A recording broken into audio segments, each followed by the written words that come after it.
the ones that we use all the time. We hang, I don't know, we've hanged hundreds and hundreds and hundreds of different artworks in different kinds of homes, walls, etc. So, alright, so we'll show you the nails.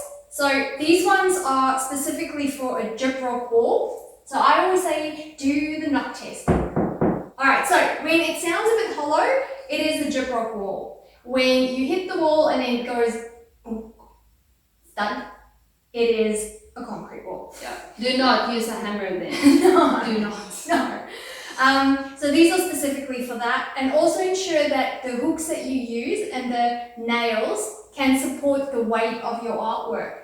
So we need a white marker pen so we can rub it off the mark afterwards, so it's not hard to erase. Yeah, a whiteboard marker. Yes. Just sorry. Make sure the tip isn't too thick. Alright. Measuring tape, nice small lightweight one. She loves this one. Alright. She's a sturdy hammer.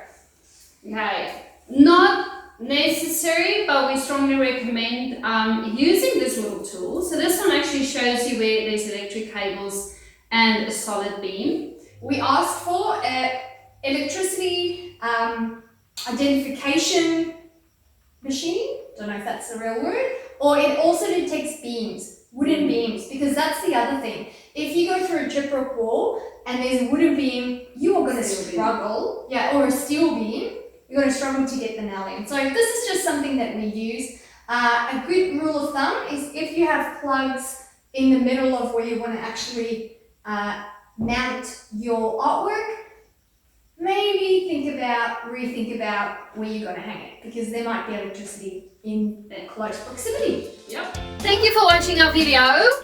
If you liked it, please press thumbs up. Yeah, and please share with all your friends, buddies, whoever you think will benefit from this video. And if you click subscribe, you will see more of these amazing tips and tricks on how to actually style and decorate your home. Yeah. If you have any questions, let us know and we'll try and make a video to answer your questions for you. Yeah. Have a good day. Bye.